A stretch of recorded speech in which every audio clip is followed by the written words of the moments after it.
Welcome to the S&D 50, everybody. Week 13. Spencer, how are you? I'm doing pretty good. It's a good day today. A good weekend of football and fun and family and friends and hauling moving boxes around. Not me, a friend, but still. Man, Spencer, I thought you were about to give us another clue of where you live when you started talking about hauling and moving boxes around. I live in the South. Everyone should know that by now. No, it was just SEC Homer.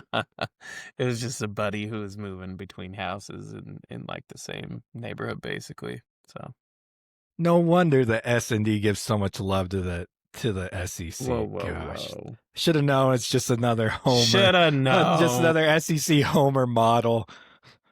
No, I am not an SEC homer. I've got a lot of respect for that conference, but my love lies elsewhere. What are we drinking tonight, Spencer? You know, I decided tonight we're gonna roll it back. We're gonna hit the most classic ever. This is ice with water, Classic. as classic as it gets. I got a banana chocolate protein smoothie Oh, wow. with Mixing some it up. water on the side to help wash it down. No ice, just Oof. straight room temperature water. Aggressive. Okay, well, week 13, great week of football. I would call it the week that could have been. That will be my title for this week of college football. We had so many narrow misses between a chalky win versus a crazy upset. I would agree. I think that there was a lot of chaos that was like not actually all that chaotic. There was some stuff in particular in the SEC. Not a homer, but there was some stuff in the SEC that was interesting, but at the end of the day, I don't know that it was massively consequential. And on top of that, with a lot of the wins that happen and now just 2 weeks remaining in the college football season, it really got me thinking about how pivotal or not pivotal conference championship games have now become, to where if a team is a shoo-in for the playoffs, do you even want to play in your conference championship? Before last year, the top 4 seeds had to be conference champions, so it almost was a little more like you had to play in order to get that bye. But now you don't have to play to get the bye. Like, what is a team like Indiana going to do against Ohio State? Would it be better to just rest your starters because you know you'll be a top 4 seed and just get an extra week of rest? We're going to find out. We are going to find out real soon. Jacob, for those who have never seen this show before, describe this show in 3 sentences or less. This is a unbiased ranking model that looks at each game played every week through the whole college football season, assigns those teams points, and ranks them according to their performance on the field. Might have been a run-on sentence or two in there. I couldn't have described it better myself. I loved it. Week 12 games in review. So the model identifies the closest point differential between two teams. This week, the model was 8 for 10 in identifying competitive games. And I'm going to go to Spencer here in a minute because our competitive rating is anything over 70. Spencer, we had 8 games that were competitive out of 10, but you look at some of these final scores, and outside of Liberty FIU, which went to overtime and was our most competitive game of the week, we had other games like Buffalo and Central Michigan. Why were those games competitive, and why does the model see them as competitive? Yeah, it's a good question. Our model, when it's tracking how competitive games are, is essentially a sort of proxy for how much of a chance does either team have of winning at any given time. And this isn't like ESPN's little predictive analysis thing where somebody might come in with a 90% chance because they're, a clearly better team, for example. This is, we start at 0-0. At 0-0, both teams have the exact same chance of winning, right? Both of them have 0 points. And so over the course of the game, as teams develop leads or trade off leads, your odds of winning might go up or down depending on where you are. And the closer the two teams stay over the course of the game, the higher the rating. So you look at Eastern Michigan Ball State here, 24-9. That game didn't really open up until close to the end. And it only barely eked over our 70 threshold for a competitive game. Ball State still had a chance. Buffalo against Central Michigan still had a chance. That 38-19 wasn't a complete blowout with Central Michigan just running up the score all through the game. Buffalo still had a chance deep into that game. And so that's where you get these lower ratings. If I'm going to be honest, maybe a score in the 70s, it might be like a yellow, right? It was kind of competitive, but maybe got away from the loser towards the end. South Alabama ULM, a 26-14 game. It's really not all that different from a 24-9 game. As you had with Eastern Michigan Ball State. Compare that to a 31-14 game, Tulsa and Oregon State. Tulsa dominated that game from the start. And so that's why you have Tulsa beating Oregon State, not a competitive game, at a 56, while South Alabama and ULM, almost an identical score, just a few points off, was actually a very competitive result. And I cannot let this move on. You mentioned ULM, Spencer. Guys, I think, and if for those who have been with us from the beginning, we did a spotlight on ULM when they were 3-1. They are now 3-7. They've lost 6 in a row ever since our spotlight. It's making me wonder if we cursed them. We might have. It might have been the S&D 50 curse, a lot like an announcer curse. Eastern Michigan Ball State, sicko game of the week, technically delivered, but the final score, like Spencer said, got away from Ball State. Yeah, it wasn't necessarily a great watch down the stretch, but it was fun for a while there. Neither was Georgia, Texas. Neither was Florida State, Virginia Tech. Neither was Washington State, Louisiana Tech. But hey, Georgia Southern and Coastal Carolina, they delivered. We will get to Georgia Southern shortly. That brings our season total to 70% in identifying games that are competitive that are in fact competitive. These are the teams that fell out of the S&D 50 in week 12 heading into week 13. At number 62, Duke, Minnesota at number 61, Boise State at 58, Southern Miss at 57, Baylor at 56, and Kennesaw State at 51. Duke crushed by Virginia. Yeah, there goes the long shot hopes of a chaotic situation in which the ACC champion is lower ranked than both the American and Sun Belt champion. I think that was fun while it lasted. Oh, 2 of the S&D 50 sweethearts took big losses. Now, Kennesaw State, that game was pretty competitive. We'll talk more about it and what happened and what Jacksonville State did. But Jacksonville State is defending champion of Conference USA for a reason. And they showed that they still are looking to stay on top there. And then Southern Miss, we don't know what happened because they got ran out of the building by Texas State, who had not won a Sun Belt game yet this year. Now, Texas State was expected to compete for the top of the Sun Belt coming into the year. They've lost a lot of close games, and it looks like they finally put together a good one, and it was nonetheless at Southern Miss as well. Yeah, we've talked about Texas State a lot in our competitive games. They just always seem to lose in overtime or double overtime. And they're going to the Pac-12, They're a team that has a future. I think the Pac-12 at the end of the day is going to be considered like a G6 conference, not a P5 conference, but it's still probably a step up for them. These are the teams in week 13 that did not make the S&D 50 that we still want to talk about.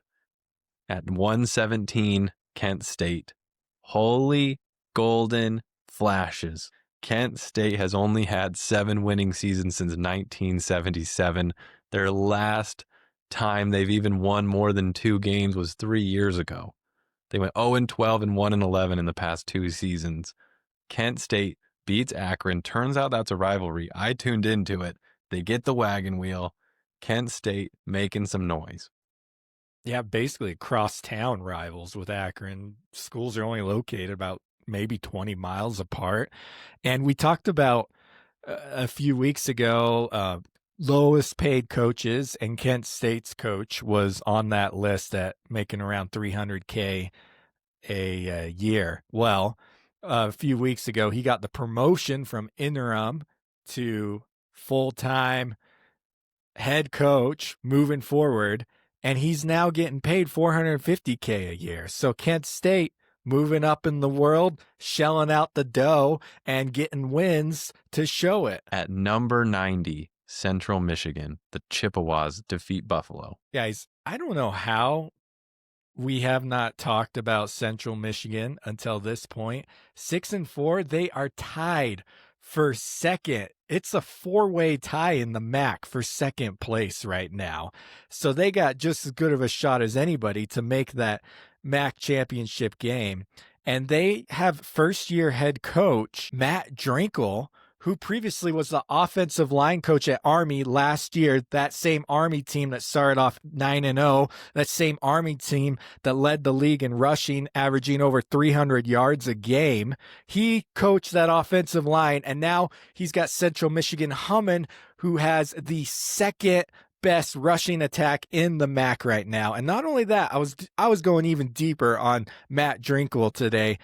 The man does have some head coaching experience, though, at NAIA Kansas Wesleyan, where he went a total of 42-17 over the course of 4 years. The man was in the playoffs in the NAIA, and it's looking like he knows how to coach, and the Chippewas are here to make some noise in the MAC. Well, you know what happens when you're a MAC coach who knows how to coach, right? You just get poached. You get poached by a Big Ten neighbor. You get poached by a mid-tier, SEC or Big 12 team looking for a replacement. I'm looking at you, Oklahoma State and Arkansas, like, be careful. Be careful. If you're too good in the MAC, you might not stay long. Okay, off the top of your head, can you name me some MAC coaches that have gone on to do big things? I can only think of one, to be honest. Back to Kent State. Kent State's last 500 season was with Sean Lewis, who is now leading the San Diego State Aztecs to a potential Mountain West title. Level by level, boys. Level by level. Okay, that's a good one. Sean Lewis, but he went from the MAC to offensive coordinator at Colorado to now San Diego State. Here's the biggest name that I'm shocked that you guys can't name, but Urban Meyer started out at Bowling Green. I feel like Nick Saban started at a MAC school too. Kent State. Kent State. There you go. It's the Kent State day. We've trounced on them and called them the doormat of the FBS too long. Today is their day. They the get Kent their State shine. coaching tree. Yeah, I remember you calling them a bye, Andrew, at the beginning of the year. You're like, anyone facing Kent State's essentially got a bye. Kent State week by week. Our model did not give them a ton of love at the start of the year. Started them at 90. They slipped all the way down to 128 by week 6, almost a steady decline. 126 after that, 123, 123, 122. They're just hovering. They're hovering. They bottomed out last week at 129 before getting another win and jumping to 117. So even when Kent State was getting wins, they were getting wins against other bottom dwellers. It wasn't letting them climb up in the rankings. At number 73, Georgia Southern, they beat Coastal Carolina. Their next 2 games are against Old Dominion, which they have at home, and then they go to Marshall. Georgia Southern will not get the credit because James Madison is in their division of the Sun Belt. Georgia Southern is really good, and they are going to probably be the second best team in the Sun Belt East. As there was over 60 points total scored in the first half alone of this game. It's crazy. It was an electric game, back and forth. And Coastal Carolina is a good team, so that is a very solid win for Clay Helton, former USC head coach, now trying to make his way at Georgia Southern. And ever since Clay Helton's taken over at Georgia Southern, they have not missed a bowl game. This is his 4th year now, so they need that one more win to keep that streak going. Western Michigan at number 64. We had the Ohio Bobcats, in this slide last week, and then Ohio goes out on Tuesday and gets beat by Western Michigan in a close-fought game. Now Western Michigan controls their destiny in the MAC. Brock Lowry, Brock Lowry, Brock Lowry. Remember that name for Western Michigan. Western Michigan fans, Broncos, I hope you hold on to him. I don't know if you can. He is their QB. He was the top QB out of Ohio in 2023. Initially went to Indiana, then transferred to Western Michigan last year, was the backup QB last year, waited his time out, and he is a dual threat, has taken over the reins this year. He has over 1,500 yards passing, over 700 yards rushing, leads the team in both categories, and the man knows how to ball. At number 52, Connecticut, UConn. The Huskies, in a battle against Air Force, come out on top. Jacob, they were here last week. You want them in the top 50 so bad, we kept them in this slide this week. Let's hear the UConn rant. UConn will be in the honorable mention ranks until the S&D gives them the respect they deserve. This team deserves to be top 50. Their only 3 losses have come in overtimes. They are undefeated at the rent this year. Joe Fagnato is a top 5 QB. The dude has 3,000 yards passing, 25 touchdowns, and only 1 INT. This man's going to be playing on Sunday. UConn, you better make your statement known in this last game. They are playing their last game this week, and the Big 12, you better come knocking and invite these Huskies to your doorstep. It is time to unveil the Week 13 Top 50. If you would like to see our entire rankings 1 through 136 with the S&D rating for all 136 teams from Week 1 to Week 13, follow us on Patreon, pay $1 a month. We will give you that spreadsheet. If you're a doom scroller on a spreadsheet like we are, welcome. And for those who are Patreon subscribers, thank you so much. And again, if you haven't subscribed to this video and you've made it this far, subscribe. At number 50, TCU gets trounced by the BYU Cougars 44-13. But hey, TCU's still in the 50. Yeah, this game was interesting. I love a late game. I try to catch all of them. And this one definitely felt like it was more about BYU trying to put up style points to make up for that showing last week against Texas Tech. TCU really made them work for it. You know, BYU had more sacks in the first half against Texas Tech than I think they had against TCU all game. So TCU has some strengths. They've got some weapons on offense. Josh Hoover's a really good quarterback. It's just not their year. 2 weeks ago, they were knocking on the door of Big 12 title contention. This week, I think if you're a TCU fan, you're just happy that you've already gotten to 6 wins. Number 49, San Diego State, back in the S&D 50, getting some love. They beat Boise State at home. San Diego State and Sean Lewis, former Kent State coach, on the ascent, looking to make some noise in the Mountain West and get to that title game. The stats in this game are absurd. There is a torrential downpour coming on. Boise State, again, is without their starting quarterback and an offense that was already struggling this year. San Diego State, known for their defense, one of the best defenses in the country. Let me give you these stats here. Jaden Dagnall, the quarterback for San Diego State. First off, not really known for putting up gaudy numbers. Well, he threw for -5 yards total in the first half. Ended up finishing with 17 yards passing, 16 yards rushing for the game, but he did run for 2 touchdowns. What carried the Aztecs was Lucky Sutton, who has had rushed for already over 1,000 yards this year, had over 150 yards in this game, and got the win. Their defense once again carries them, holding Boise to under 10 points for, I don't know, the 4th, 5th time they've held an opponent in single digits. Impressive from the Aztecs. We'll see what they do down the stretch here in the Mountain West. At number 48, back in the S&D 50, UNLV, another Mountain West team. They beat Utah State. I don't know if either of you watched the end of this game. Utah State and UNLV, we were joking that in the Louisville-Clemson game on Friday, no one wanted to win. This game put that game to shame. There were missed field goals after missed field goals. It went to double overtime. Bronco Mendenhall thought he won and lost it at least 3 times. Utah State loses. UNLV wins. Dan Mullen Very happy UNLV has a path. UNLV has slipped to a lot of wins this year, it feels like. There's been a lot of close calls where they're down in the fourth quarter and some way, somehow find a way to pull it out. So either way, a win's a win, and 8-2 is an impressive record. At number 47, also back in the S&D 50, foreshadowed previously, Clemson beats Louisville, also in a game where we were not sure if someone wanted to win that game, but Clemson does win 20-19. Dabo Swinney, you've made it into the top 50. Maybe you get to keep your job. Hopefully you get to keep your job. I don't think Dabo's at risk.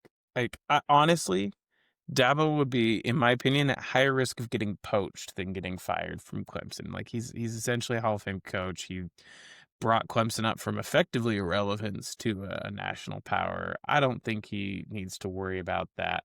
What I will say is Clemson has had like the sneakiest rise back to not sucking of all of our like once upon a time title contenders. Like, I'm looking at LSU, at Penn State, Clemson, one of those teams who everyone just kind of wrote off, and they've quietly come back, strung together some good games. Obviously, they are out of contention for the ACC title, let alone the playoffs, but they're fighting for bowl eligibility. And if this team finishes 6-6 or 7-5, I would not want to face them in a bowl game. At number 46, Old Dominion. Welcome back, Old Dominion. We missed you. They were supposed to be in a competitive game last week, identified by the model. They shut out Troy 33-0. Wow. Just wow about Old Dominion. It's a really good team. And also, I watched Old Dominion go for 2 when they were up 26-0. Not sure what they were, just going for the jugular there. But anyways, guys, I was looking at Old Dominion today. Their quarterback, Colton Joseph, has accounted for 31 touchdowns total between passing and rushing. He leads the team in both of those categories. They had a couple of losses there as they started off Sunbelt play against Marshall and James Madison. They caught a Marshall team that was hot back then and a James Madison team that just looks like they're running rampant through the Sunbelt. But ODU is a good team. We talked about them early on. They fell out after those couple of losses, but they're back. Unfortunately, they do not have a shot to make the title game in the Sun Belt, but still can put together a nice season. Well, when it comes to the ACC title picture, it feels like Wake Forest's odds are about as good as anyone's, which is a testament to the state of the ACC right now. The trouble is that Wake Forest, realistically, with only 2 games left in the season, does not have a path to the title game. You know, they're out of contention, but still putting together a great season. This was supposed to be a rebuilding year for Wake Forest. Yeah, 7-3. Yeah, it's way impressive. And everybody was talking about the other team in North Carolina. They're talking about University of North Carolina with Bill Belichick. They're talking about Duke, but contending for the ACC title. No one was talking about Wake Forest this offseason, and Jake Dicker has been telling his team, and he's been telling the media, this team was built in the dark, which is, you know, kind of goes with their colors being black and gold. But that they were built in the dark, and they turn out to be the best team in North Carolina. At number 44, Iowa State. They were on a bye in week 12. In week 13, they play Kansas. This definitely feels like what could have been season for Iowa State, especially with that opening game in Ireland against Kansas State. It just, it said, don't play international games. It just throws off your vibe for the rest of the year. At number 43, Louisville. They lose to Clemson, but hey, they should have beat Clemson. I mean, someone should have won that game. It could have been either one of them. Louisville, ACC title hopes dashed. They're completely out. Wild to think about. But with 3 conference losses, they're totally out. They have 3? They have 3 conference losses. Louisville's losses, for those keeping track at home, are to Clemson this week. Virginia, it was their first loss of the season. And then who'd they lose to the week before last? Golden Bears. My California Golden Bears. They lost to the Calgorithm. So while they are 7-3 and undefeated in a decent non-conference schedule, not great, but a win against a really good James Madison team, they're out of contention for the ACC title. It's starting to get cleaned up. It was wild a couple of weeks ago, but the ACC title race is starting to become more clear as we go along. At number 42, Kentucky. They crushed Tennessee Tech, the undefeated FCS Tennessee Tech, who you said was overrated. Turns out you're right. We were looking at 2 different levels of football there, comfortably in the 40s. Oh, one more win. They're bowl eligible. That's a win for Kentucky. That keeps your job in Kentucky. Mark Stoops.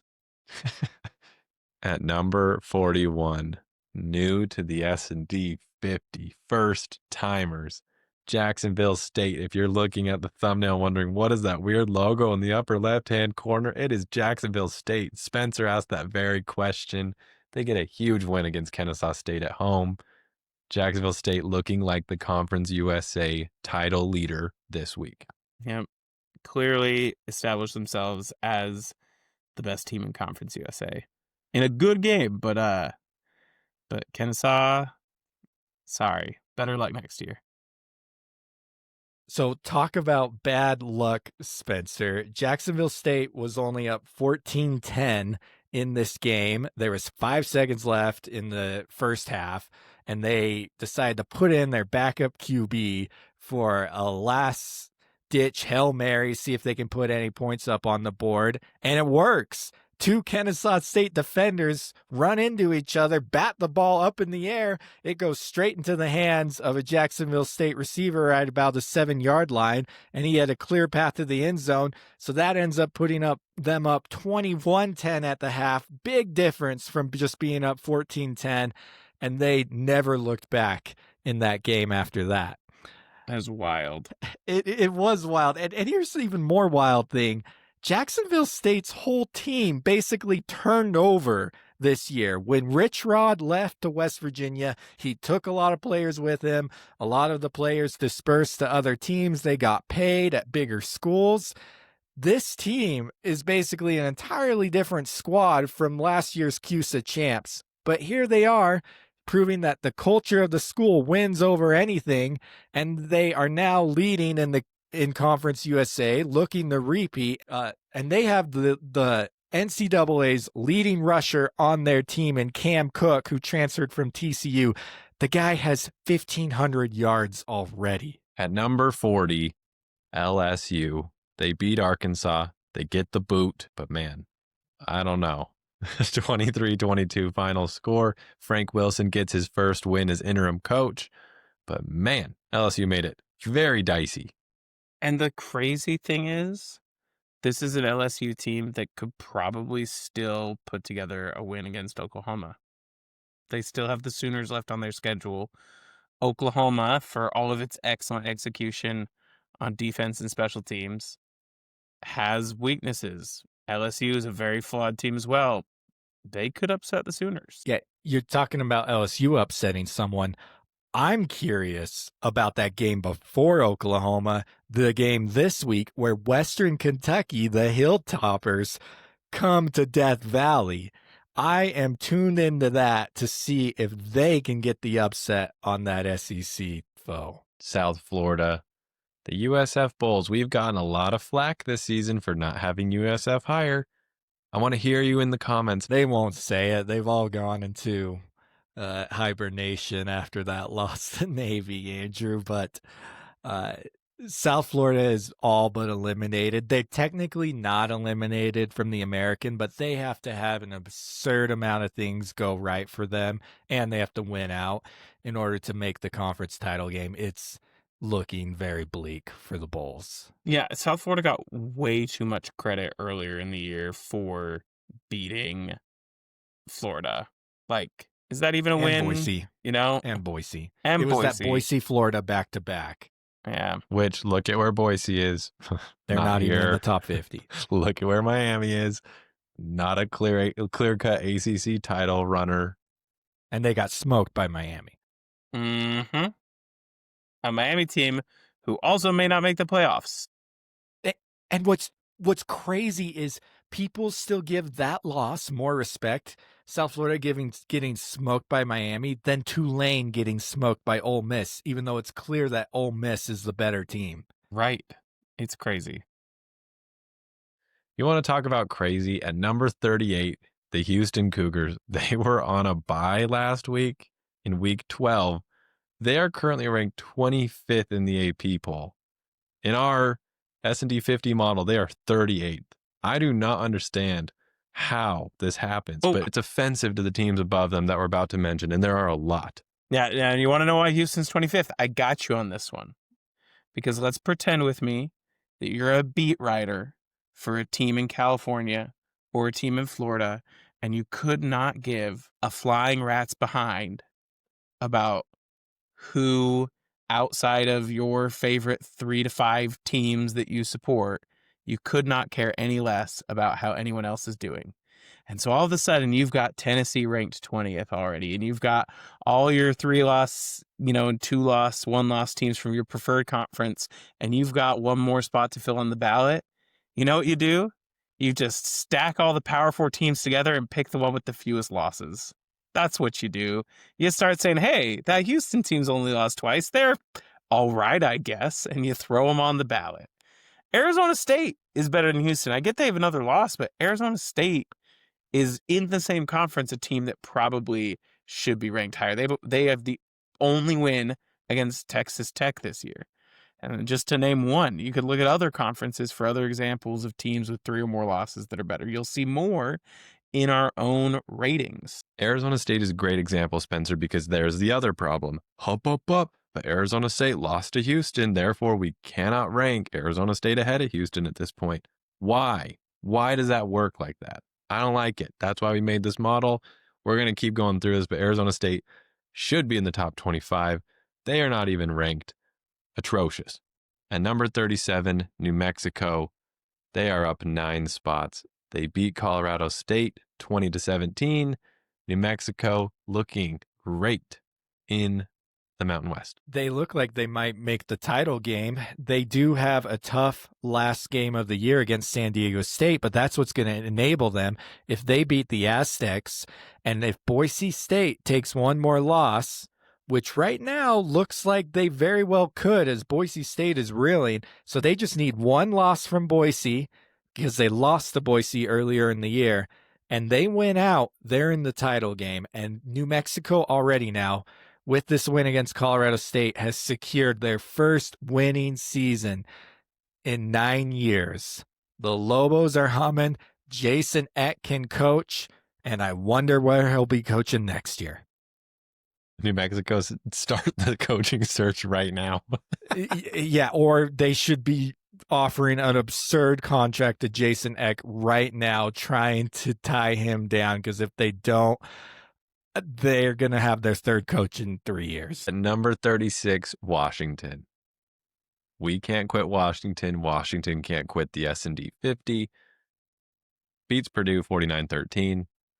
Out of the Big Ten title hunt, most likely out of playoff contention, but Washington's still having a great year. And it's rumored that their coach is going to get poached, which I'm a little surprised that Jeb Fish is such a hot commodity, because I mean Washington's good. I believe he's a good coach, but like Washington's not in contention to win the Big Ten.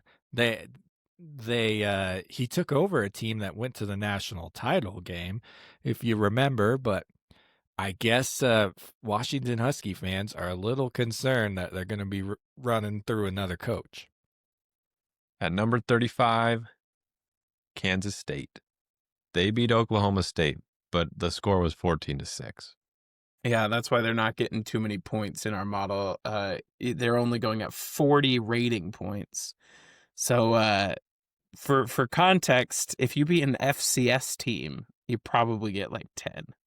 So we didn't value this much more than beating an FCS opponent, and they didn't blow them out. Had they blown them out, they might have gotten like 50 or 60, but That was a close game. They lost, if you look at the statistical categories, they lost about every single one. But they won in the one that counts, which is the score. Now, if they play like that against Utah, ooh, that's who they got this week. It's going to be a long day. Amen to that. I do want to make a little Oklahoma State call out, though. We've talked about the shirtless guy and the little trend that they started there. Fun little thing I read today was that it has become formalized. The section of Boone Pickens Stadium where that happens now as like an organized thing is called 2 No Shirty 1. So it's section 231 and it's called 2 No Shirty 1. And that's where you can go, take off your shirt and wave it around, be a fan. There's also a group of students or an area near the student section called Paul's Peelers, where last week they had over 100 students show up in banana costumes and watch the game as just like a solid section of bananas. There's a sorority who wore all matching bob wigs that were just bright orange. I love what's happening at Oklahoma State right now. It is true love of the game. They had 46,000 fans come out. This is an Oklahoma State team with one win, and they were still able to get nearly 50,000 people into that stadium. It's great fun. That's a fan base that loves their team, and it's going to be real interesting to see who they bring on as their next head coach. At number 34, Iowa. They did not get a better weather game, guys. They get a downpour at USC. They cannot catch a break in weather or in winds. They lose to USC by a toe. Mark Gronowski on 4th down throws a pass near the red zone. It would put Iowa in the red zone with a chance to take the lead. The receiver gets pushed out of bounds before he can get a toe down, and Iowa goes down tragically yet again. That's 4 of them if you're counting, and if you're watching on YouTube, that's 4. All 4 losses have been tragic this year for Iowa. At number 33, speaking of tragic, Cincinnati. They lose to Arizona. Things get very difficult for Cincinnati to make the Big 12 title game.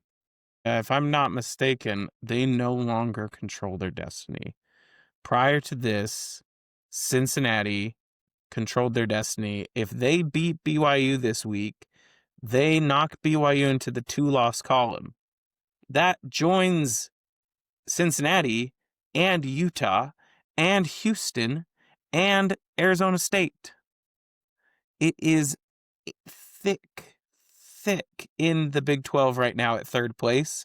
Cincinnati does have the chance to make it more chaotic, but they don't control their own destiny. Those tiebreakers get really tricky for them because of their 2 conference losses. They'll have one to Utah, a really bad conference loss to Utah, and then they'll have this one to Arizona. And that assumes they can also win out, not just beat Utah, but win out. It's always dangerous going into Reddit and looking at college football threads. And I went into the Cincinnati thread today, and they are already calling after that loss for Scott Satterfield's job.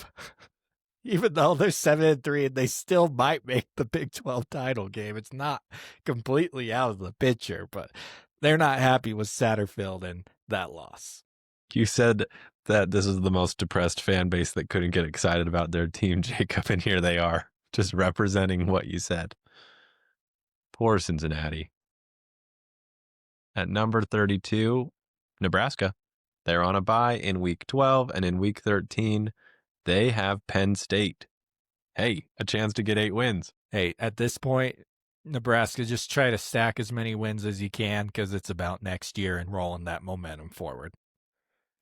Nebraska's had a pretty good year, all things considered. Watch our short that just released yesterday if you're watching this show that releases today, being Tuesday. Nebraska, the season that could have been. At 31, Pitt. Crushed by Notre Dame, 37-15. College game day could not help them. But Pat the McAfee Pitt couldn't help Panthers, him either. shirtless Pat McAfee picking Notre Dame while Aaron Donald shoved him off the stage was probably the most interesting thing that happened in that whole game, and the game hadn't started yet. Pitt has a path to the ACC title, but it's very tricky, correct? Yeah, Pitt is one of those teams that has only one conference loss. And now, I will say, when it comes to tricky, Pitt actually has a better chance than most teams because Pitt's last 2 games are Georgia Tech and Miami. So if they can string together 2 more wins, those are 2 really, really good wins, one of which knocks a team out of the one-loss tier in Georgia Tech. It knocks Miami down from 2 losses to 3, so it cleans it up. And then even if they lose to Georgia Tech, if they can beat Miami, then that strengthens their position as a 2-loss team. I won't even try, though, to get into the tiebreakers. So do they control their own destiny to the title game? I believe so.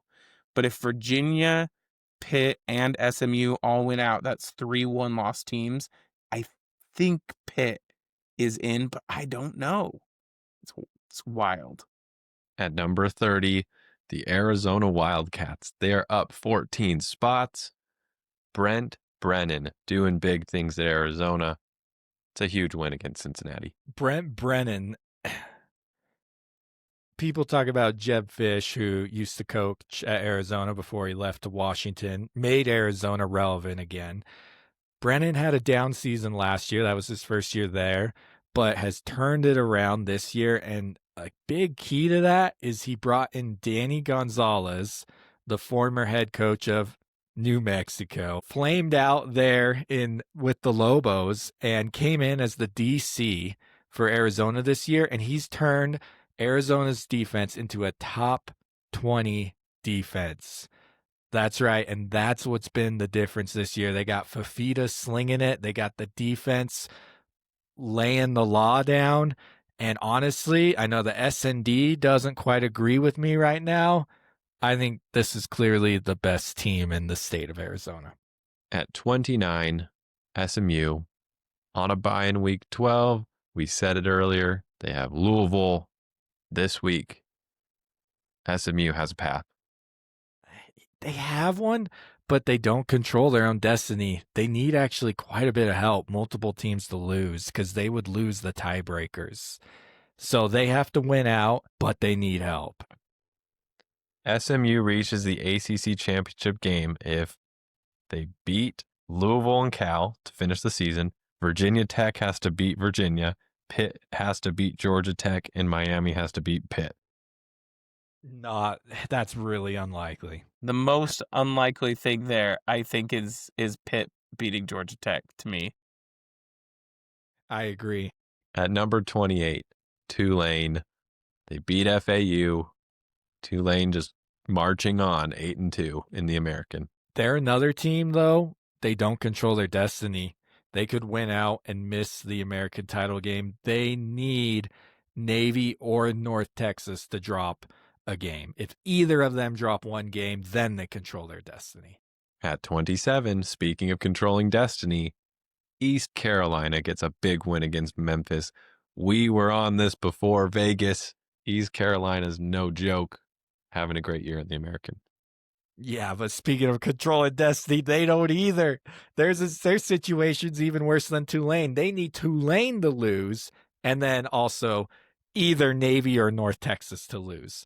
But either way, great season. Hauser, their quarterback, has been balling out to get them to this point. He's carried them, slinging the ball.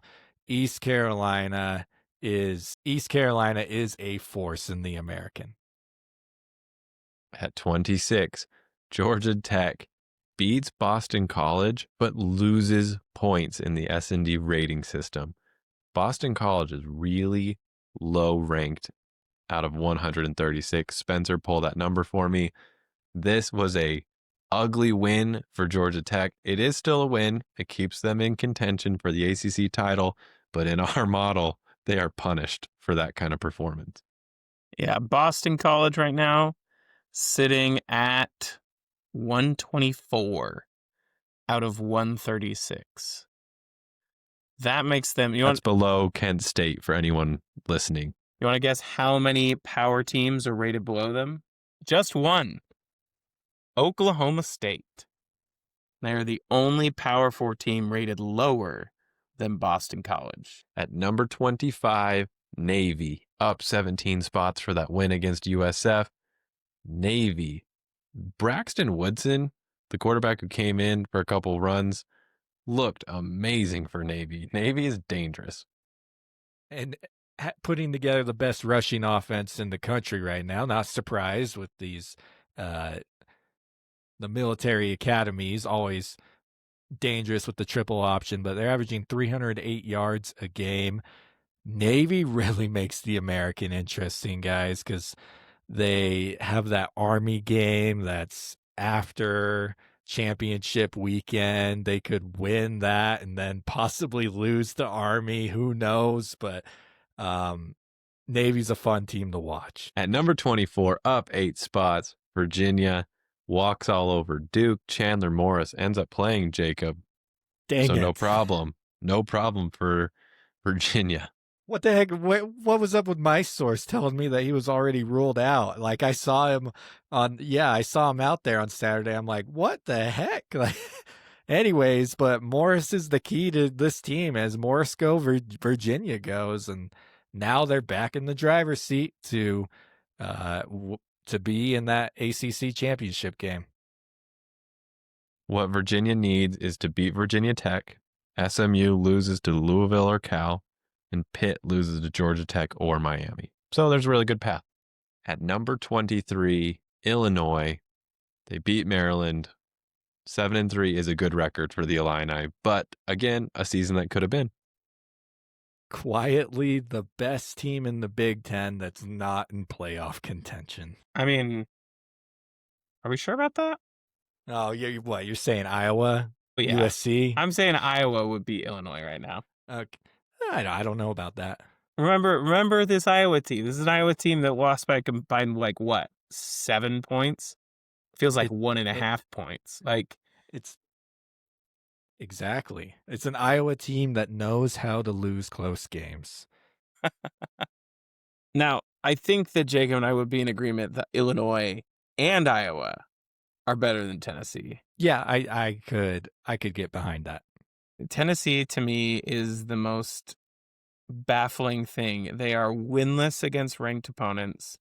The combined record of their conference, the combined conference record of their Power 4 wins, which are all SEC teams basically, is something atrocious, 4-18 or 2-19 or something. They played a cupcake schedule and lost to all their good opponents. I feel like Tennessee, for whatever reason, is getting credit for losing close games and not getting blown out. If Tennessee had been blown out in any of their losses, then I guess this would be different. But yeah, I don't think Tennessee is 7-3 is just emblematic of their record. They played 7 bad teams and 3 good ones. What the real question lies now with Tennessee, and I think I mentioned this last week, is will Joey Aguilar break Peyton Manning's record for passing yards in a season at Tennessee? He's about to play 2 really stingy defenses left at Florida and home against Vanderbilt.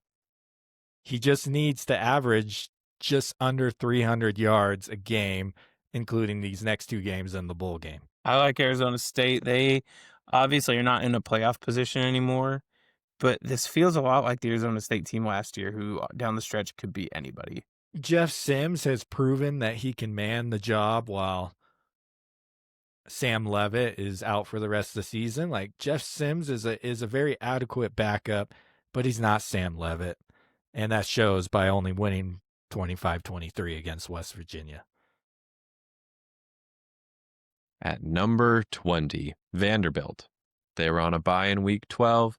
In week 13, they have Kentucky. A Kentucky game that no longer looks like a sure fire win. I think Vanderbilt was looking ahead to Tennessee probably. I know that's what all the pundits are talking about. Kentucky, meanwhile, sneaking up, could hand the Commodores an unexpected loss. At number 19, Missouri. Good win against Mississippi State. They move up 10 spots. Missouri, Eli Drinkowitz, very happy. Their running back put up 300 yards rushing? It was insane. At number 18, up 4 spots, the Miami Hurricanes. They crush NC State. Spencer, you said NC State might have a shot in this.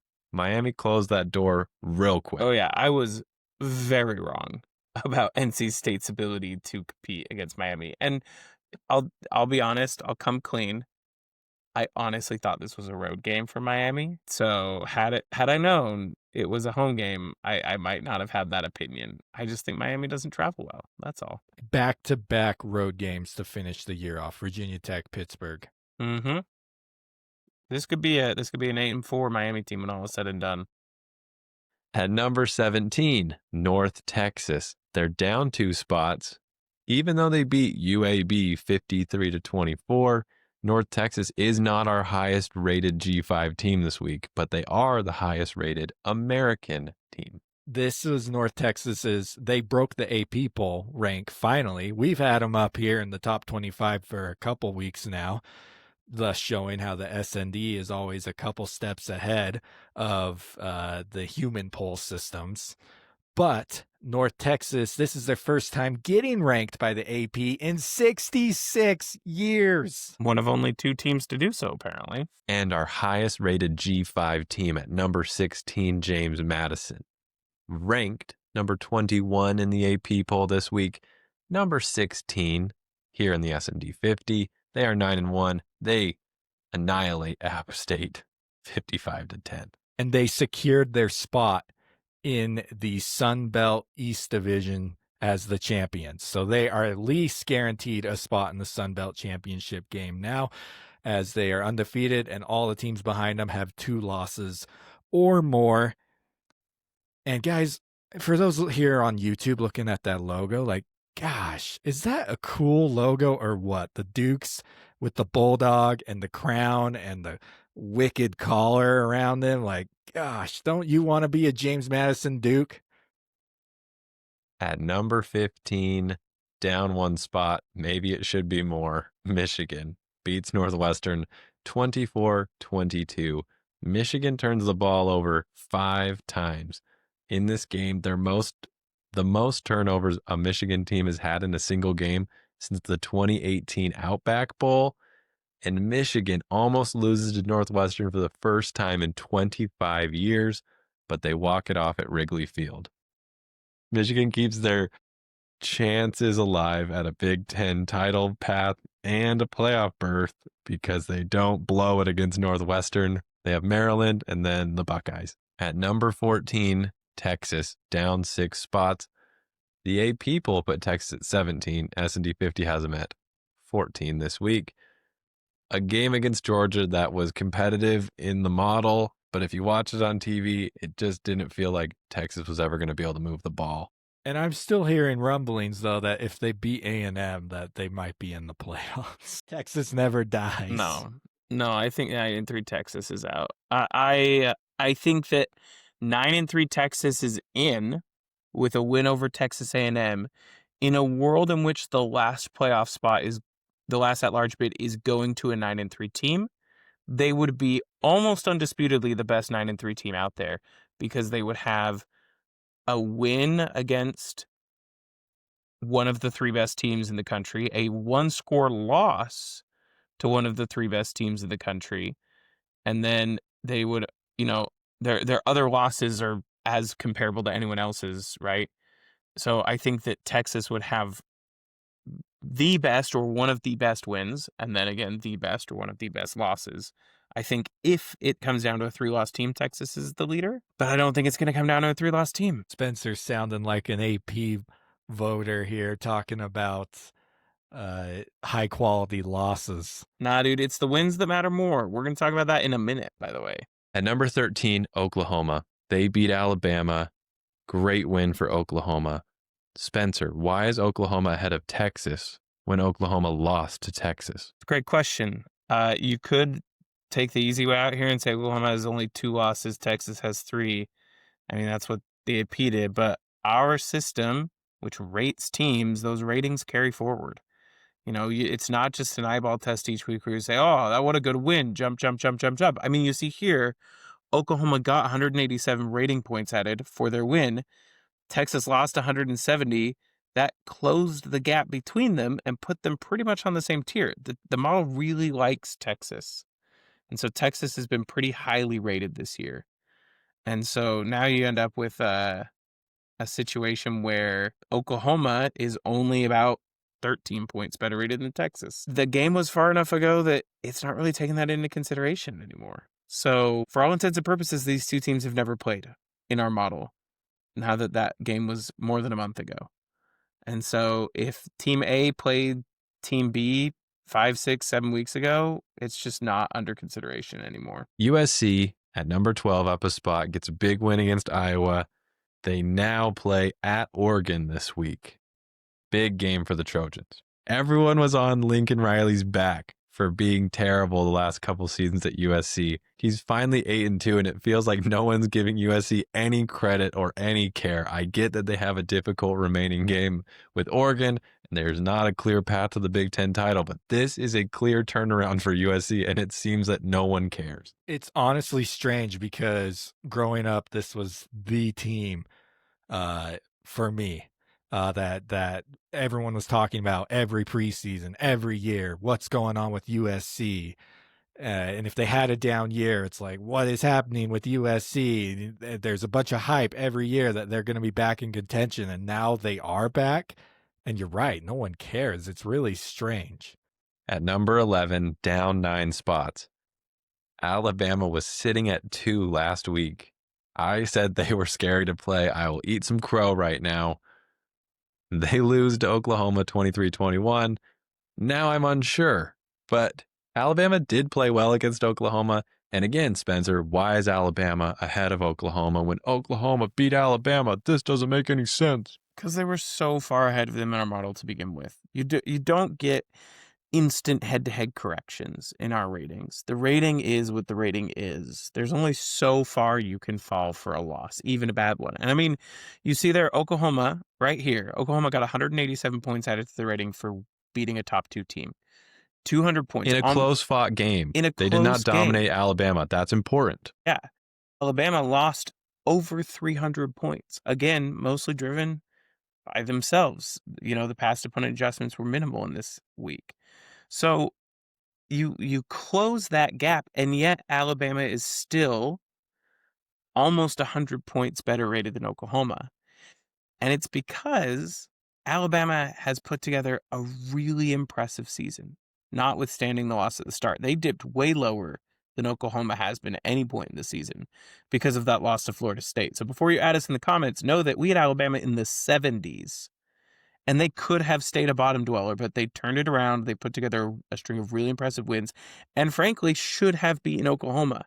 I mean, they outgained Oklahoma by nearly double or more than double the number of yards. I heard the craziest stat today, which is that there's some tool somewhere out there, and I wish I could give you the name. Go listen to the Cover 3 podcast. They were the ones who talked about this, so full credit to them for this. But if you put in all the statistics of the game, yards and turnovers and everything else except the score, then ask this tool to predict who the winner of the game was, it only gave Oklahoma like a 4.5% chance of winning the game. In everything but the scoreboard, Alabama won this game, is what it came down to. And so Alabama was just so far ahead to begin with that, you know, one little thing goes their way, they're winning this game.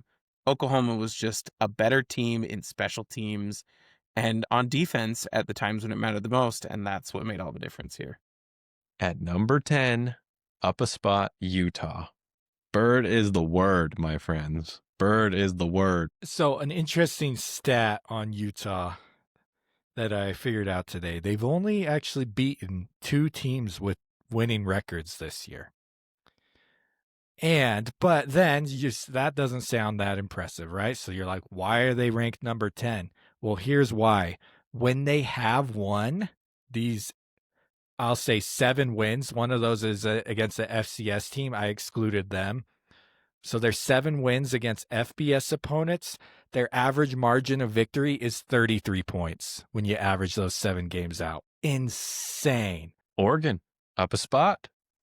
Spencer, time to eat some crow. The boat did not row Oregon's way. Oregon jumped in that speedboat and they cruised on by the rowboat. Who needs to row when you have a Everglades-style airboat to ride on?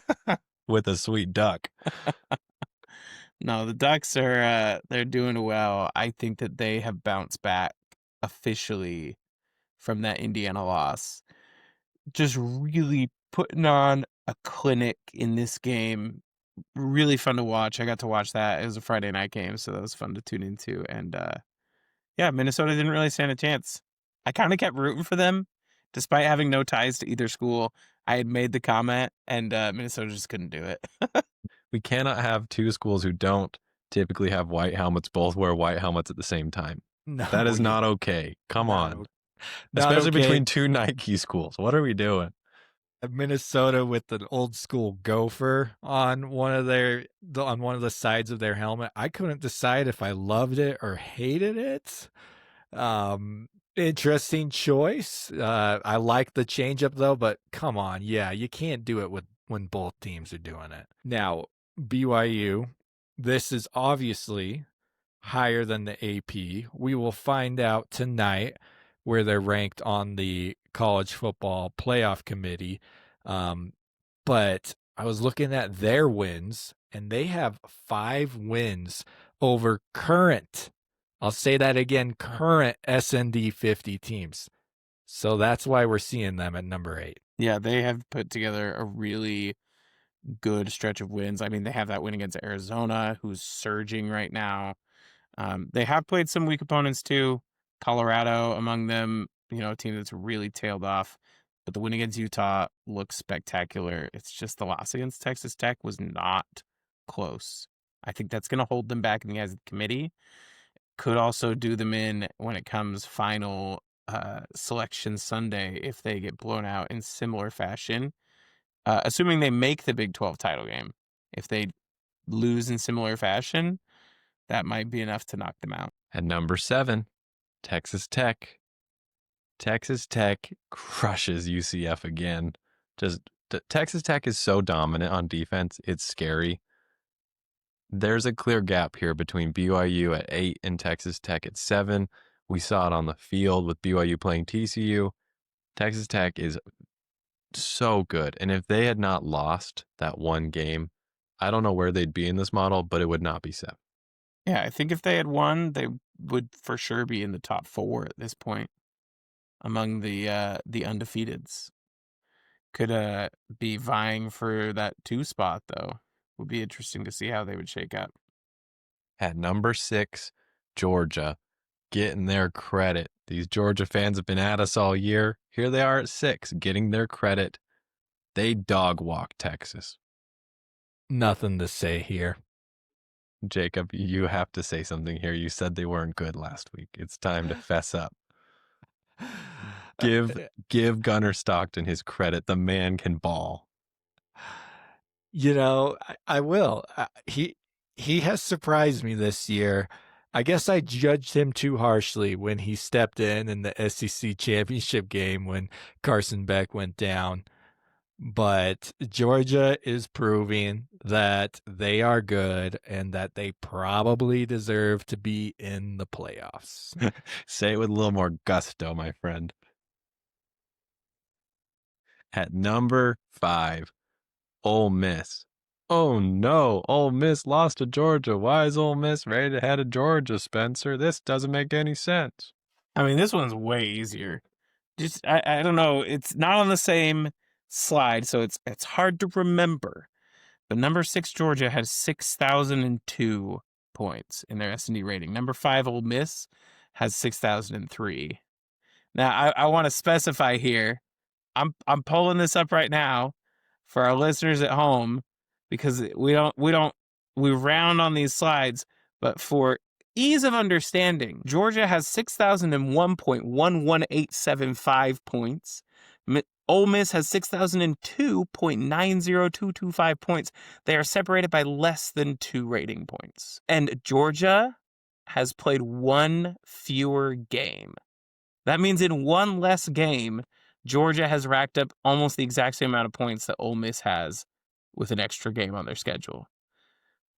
Now, Georgia has a cakewalk this week It's not the Citadel, but it might as well be the Citadel. And so they're going to go into their last week's game against Georgia Tech at the same time that Ole Miss plays Mississippi State. If both teams win both of those games, Georgia will pass Ole Miss. The only thing that could separate them at this point would be depending on how their past opponents do. So if Texas goes out and loses, that'll bring Georgia down a little bit. If Florida goes out and loses, that'll bring Ole Miss down a little bit. The inverse of that is also true. So keep an eye out on where these two teams land. Ole Miss going into a bye before their rivalry game. Georgia, again, has an essential bye, a warm-up for their rivalry game. I would be shocked if Georgia doesn't pass them, but we don't necessarily consider head-to-head here. It's just rating. It's just how many points did you get? And Georgia might just pass them beating a nobody because they're so dang close. Georgia reaches the SEC championship if Auburn beats Alabama, or Texas beats Texas A&M, or Ole Miss beats Mississippi State. Georgia wins the three-way tie with Alabama and Ole Miss based on SEC opponent winning percentage, courtesy of CBS Sports. Yeah, no, it's crazy to think about that.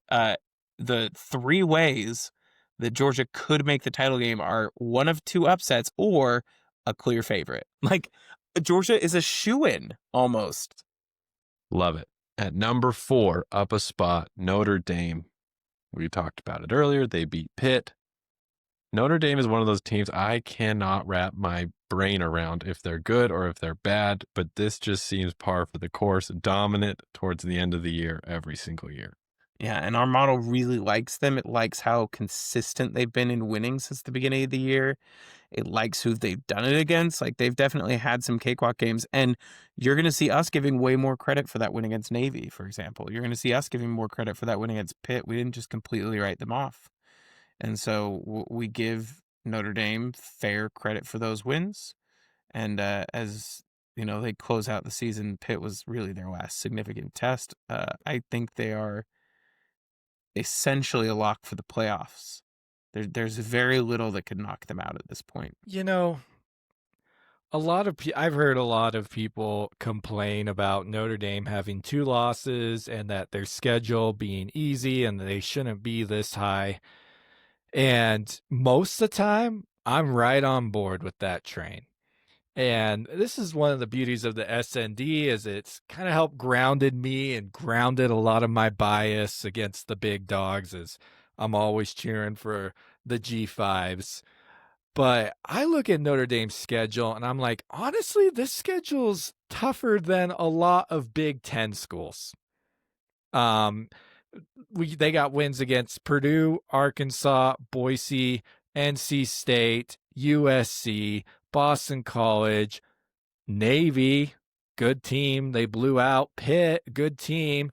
Like, these are, sure, they're not maybe playing an SEC gauntlet, but these are quality programs, quality teams, and they're dominating them. At number 3, speaking of Big Ten schools, Indiana, 11-0. They beat Wisconsin. They only get 40 rating points for that. So take that for what it's worth. Jacob, you're right. Beating Wisconsin is seen almost like an FCS win. But Indiana, on a crash course for Indianapolis. And if I'm Indiana, I just go 12-0 and opt out of the Big 12 championship game. Can you do that? Like, guys, I'm in a predicament here. Everyone called for the playoffs to be fixed after we saw last year Ohio State not get a top 4 seed because they didn't make their conference championship game, and then we saw them dominate in the playoffs. And a part of me wonders, did they dominate because they had that week off where they could just start preparing, get everybody healthy, and then start going through the playoffs? Like, I feel like them now changing the seeding to where the top 4 seeds are just the top 4 highest ranked teams that get the buys. I feel like it's now taken away from those conference championship games. And honestly, I'm a little disappointed in it. It's like they fix one problem and create another problem. At number 2, Texas A&M. Holy mackerel. I did not see this win coming. I thought it was over. But in the back of my mind, we talked about how South Carolina can't catch a break. Poor Shane Beamer.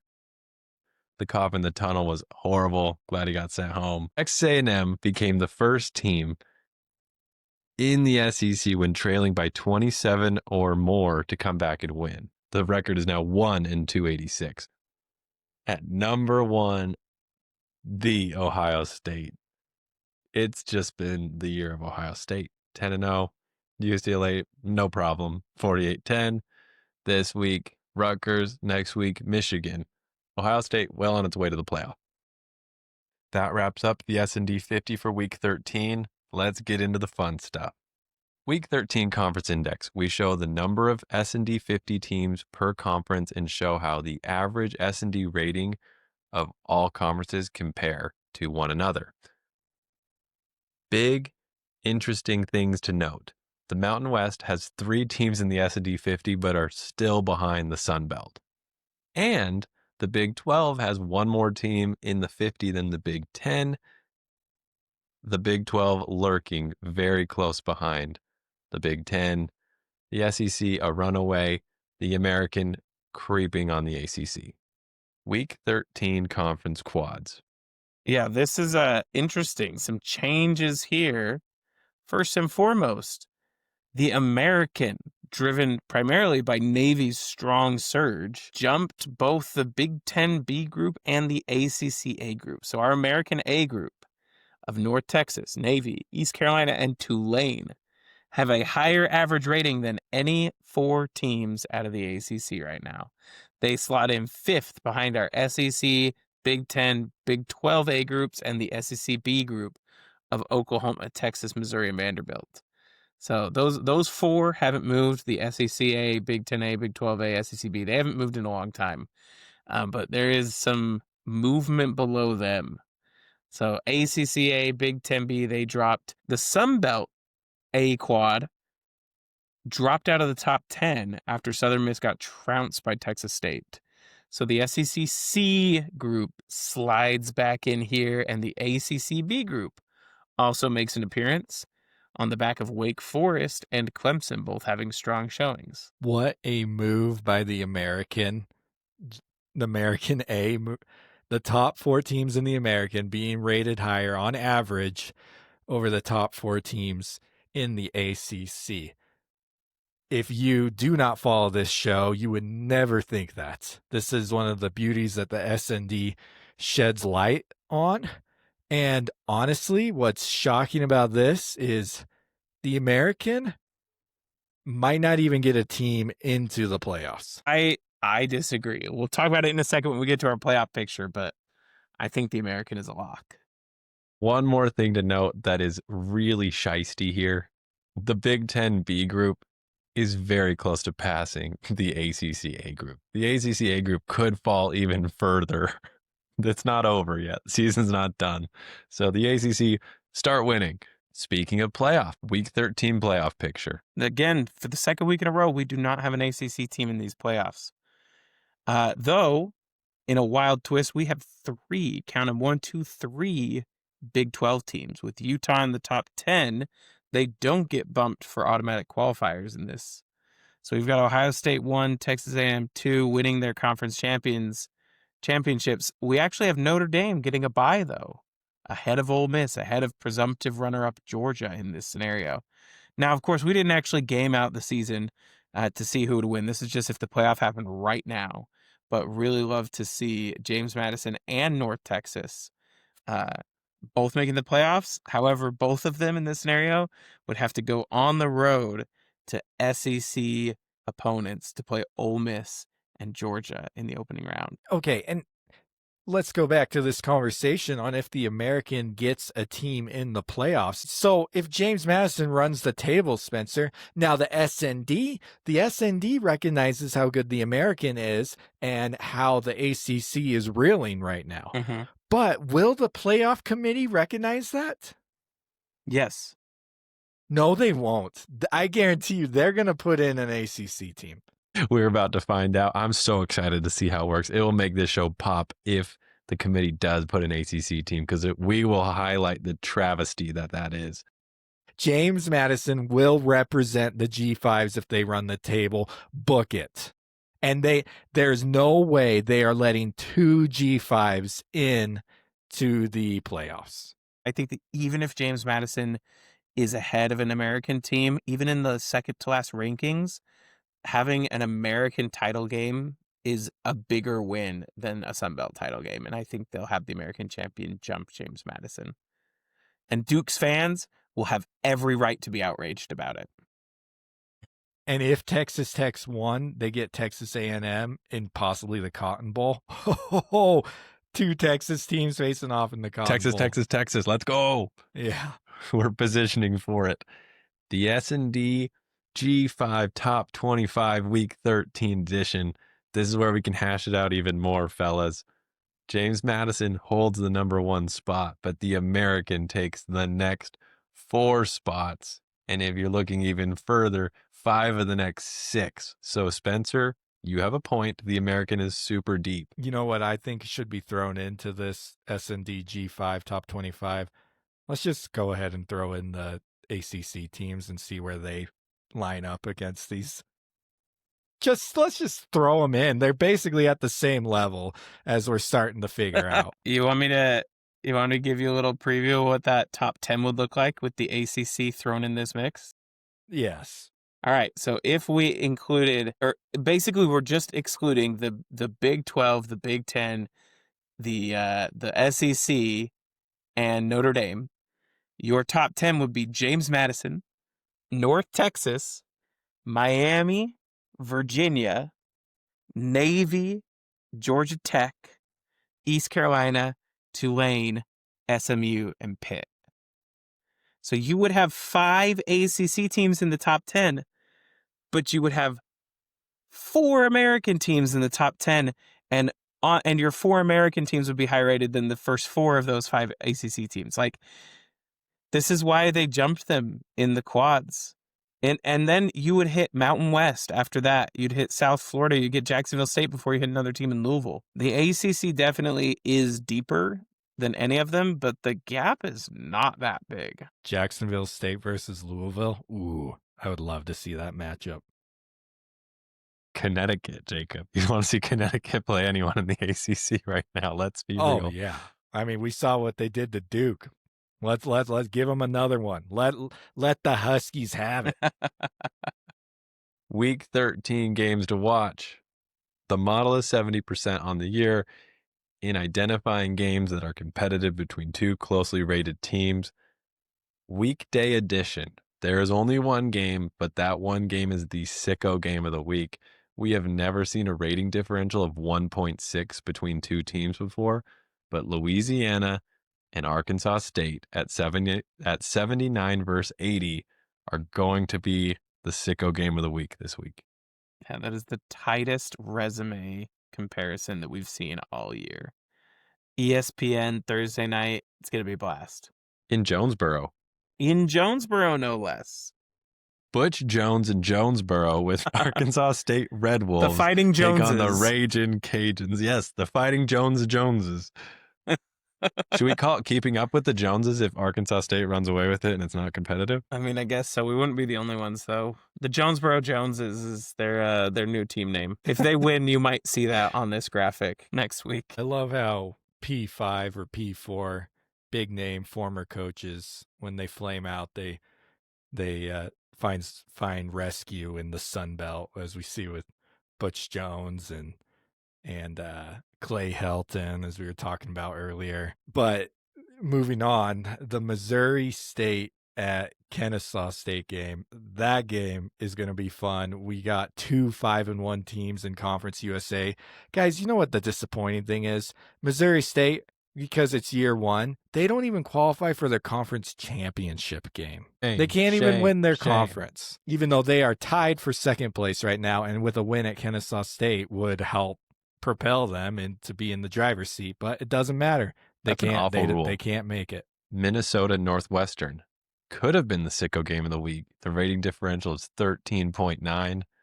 2 teams that are pesky. Louisville and SMU competitive game between one team with a somewhat path to the ACC title and a team completely out. Nothing sums up the ACC more than this. Yeah, and with Louisville completely out, I think that makes them a favorite, right? That's how that works. If Louisville had beaten Clemson, this would be a very different matchup with actual playoff stakes, let alone conference title stakes. But as is, the loss to Cal, the loss to Clemson means that these Cardinals are just looking to play spoiler. Liberty and Louisiana Tech, two teams that are no strangers to the games to watch section, here they are yet again. Our last set of 5 games, New Mexico State and UTEP, USC Oregon, TCU Houston, Pitt and Georgia Tech, Utah State, Fresno State to cap off your Saturday. But let's start with USC Oregon, a rating differential of 149, which is pretty high when we consider a 1.9 differential earlier. Oregon should win this game, but it will be competitive according to the model. Yeah, and now to be clear, it's not predictive. You could have two teams with resumes that are competitive, and the game is not. You can have two teams with really different resumes where the game is extremely competitive. I mean, my best example of that all year was Washington State Ole Miss, where Washington State earned points for losing to Ole Miss because of how well they played against them, despite the fact that they lost that game. Now, USC Oregon, 150 points separating is not that much when you consider that we're scaling this in the 5,000s for where they actually are rated. So if we were rating teams like on a scale of 1 to 100, then yeah, our sicko game of the week would be like 0.01, but this would also be a rating difference of like 1. So these are really comparable teams. USC beating Oregon can make things really interesting and really tricky for the playoff committee come the end of the year. I think Oregon benefits from being at home. And again, like you said, Spencer, these are not predictive ratings, so we don't look at location of game, injuries. It's just resume based how you've played up to this point. So yes, Oregon USC will be a great game. Utah State at Fresno State. Bronco Mendenhall in his first year with the Aggies at Utah State lost that heartbreaker to UNLV, have pretty much fallen out of contention in the Mountain West, but a bowl game would be huge for them to get to here in year 1 under Bronco. Fresno, on the other hand, has looked better as of late. They made a QB change. They've won a couple of games. They're still in contention for the Mountain West. So we got one team looking to win the conference, one team looking to make a bowl game. It's going to be a big one there in Fresno. Pitt and Georgia Tech. This might be the game with the most stakes this weekend as far as a title race goes or playoff hopes. We will see if Georgia Tech can get right, and we'll see if Pitt can right the ship after getting beat by Notre Dame, but huge game in Atlanta. Yeah, it's not guaranteed that the winner is in the title game, but they take a huge step closer. And Georgia Tech, I do think if they win, they are in, but Pitt would need a little bit of help. All right. Before we wrap up our show tonight, Drew, I've got a little bit of bonus content for you. I want to go through 3 perfect playoff scenarios for our 3 big conferences that we've been talking about. I hate to exclude the ACC. Their tiebreakers are all over the place. The committee's not loving their teams. I don't think they have a path to get more than a couple in. But for the conferences that have the chance to get more than 2 teams in the playoff, I want to break that down for you, starting with the SEC. So first, let's go through what would be required for their dream scenario. You would need Alabama winning out, including the SEC championship game, with Georgia winning out the regular season and playing them potentially in the title game, or sitting it out if they play Texas A&M. I won't pretend to know how that tiebreaker works. But you would also need Vanderbilt winning out, Oklahoma winning out, Texas winning out, including that win against Texas A&M. That's going to be critical, as well as Notre Dame losing one of their last 2 games. They don't need to. This scenario could work if Notre Dame wins. But if Notre Dame loses, this scenario gets some real steam. Ole Miss, you want to win out, obviously. You want Miami to lose once. You want Texas Tech to win out. You want Utah to lose once. You need BYU to lose to Cincinnati or really get destroyed in the conference title game. And then you need Oregon to lose out and USC to lose a rivalry game to UCLA. What does that do? It sets you up so that Oregon has 3 losses. USC has 3 losses. Utah and BYU have 3 losses. Notre Dame has 3 losses. And what did I say earlier in the show? If this is a contest between 3-loss teams, Texas is in. In this scenario, you get 7, count them, 7 SEC teams into the playoff, starting with Alabama winning the SEC title, getting the 3 seed, because in this scenario that I gamed out, if Texas Tech winning out, they get a bye because they would be 1 loss. But you'd have Alabama getting in at the 3 seed. You'd have Texas A&M at the 5, Georgia at the 6, Ole Miss at the 7, Texas at the 8 as a 3-loss team ahead of Oklahoma and Vanderbilt because they beat them both at the 9 and the 10. And then you just round out with your ACC and your American champion. I cannot believe that we're halfway through November and there is still technically a chance that the SEC could get 7 teams into the playoff. The SEC is better this year than last year. Last year, all the 3-loss teams, clearly there was an argument to leave them out, and it was justified. But I was looking at the same picture, Spencer, and these 3-loss teams have quality wins and would have quality wins.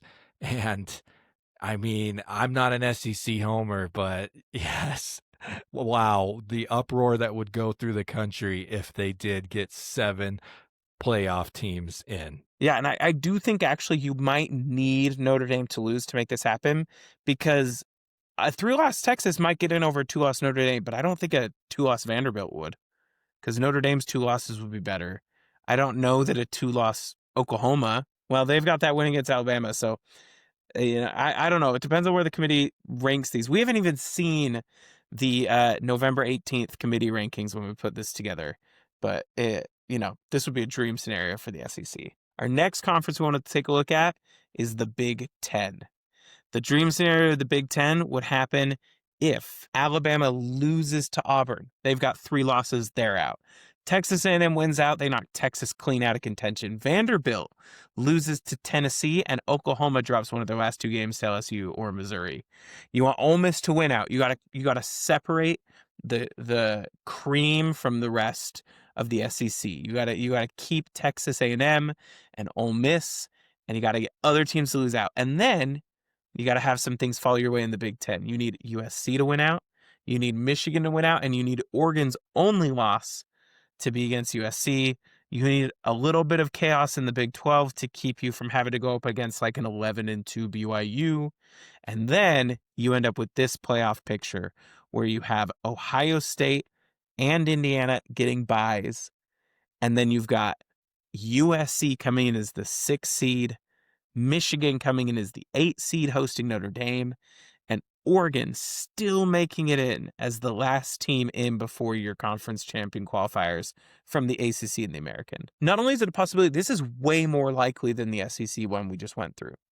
Now there's SEC, obviously you can see here, still managed to get 3 teams into the playoff, 2 of them hosting.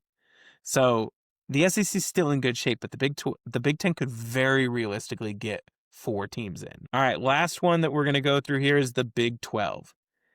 The Big 12, this one gets a little bit crazy. This is the biggest stretch of the lot. But if you have some of those same things happen in the SEC where you have teams like Alabama, Oklahoma, and Vanderbilt drop games, if you have Miami lose once, so they become a 3-loss team, you've got Houston winning out. That's important. They stay a 2-loss team, they win out, and they would need to win out in dominant fashion. And then finally, you would need to have BYU win the Big 12 title, beating Texas Tech in a rematch, and Oregon and USC losing enough so they're both 3-loss teams. The stretchiest of stretch scenarios for the Big 12 is that they could get 4 teams into the playoff. This one, I put it like a 0.05% chance of happening, but how wild would it be if you have BYU as a 12-1 conference champion? They'd probably get the 5 seed behind the SEC and Big Ten champs and runner-ups. Ole Miss at the 6. Then you've got Texas Tech, 12-1 Big 12 runner-up, or 11-2 Big 12 runner-up at the 7. And then you'd have Utah in playing Notre Dame, both of those 2-loss teams, just keeping them ranked where they are right now relative to each other. And then you'd have Houston slip in among the G5 champ and the ACC champ. That would be a dream scenario for the Big 12 happen. But even if you don't include Houston, just having BYU, Texas Tech, and Utah all win out, and then BYU beat Texas Tech in the title game, puts the Big 12 in a really good position to get 3 teams in the playoffs. Yeah, you're right. This is probably a less than 1% chance of happening. Looking at the scenario, the Big 12 has 4 teams and the SEC has 3 teams. Yep. See Utah play at Notre Dame. I would love to see it. Oh, Sign me up every day of the week for that game. That would be defense on defense. Marcus Freeman. Oh, mama. Kyle Whittingham. That would be incredible.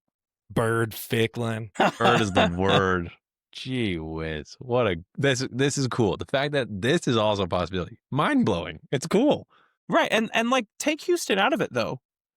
Of the 3 scenarios, like SEC 6 teams, 5 teams, those ones would be about on par in likelihood, in my opinion, of Big 12 getting 3 teams in.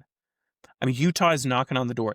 Utah and BYU are probably going to come in at like 11 and 12 in their rankings this week. They just need a couple of teams ahead of them to slip out. And then if Utah can get into the top 10, they're in, because they would be a top 10 team.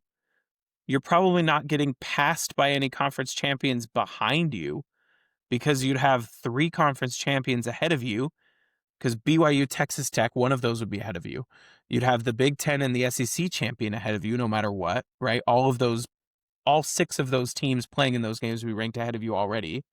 So what, the ACC champion is going to bounce you out, is going to send you down? If you're already ahead of Miami, who it doesn't make the ACC title game, who's going to knock Utah out of the playoffs if they get into the top 10 before the end of the season? That wraps up our show for tonight. Spencer, thank you for all of your analysis, your graphics. You are the stinking man. Thank you. Thank you.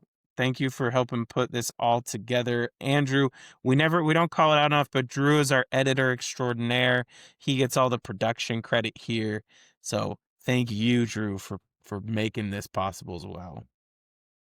Jacob, you come with the notes. You come with the stats. You delivered yet again. Thank you for being here. My honor to be a part of the SND. It brings more light into my life every week. We hope all of you have a great week. Even though these games may feel sleepy this week, keep tuned in. We got 10 competitive ones to keep an eye on as we get closer and closer to the end of the season. We cannot thank you enough. Subscribe, follow us on all of our social media platforms. And if you're interested, join us on Patreon to get all these rankings so you can be in the loop and the one who's in the know at the water cooler. Have a great week, everybody. Bye.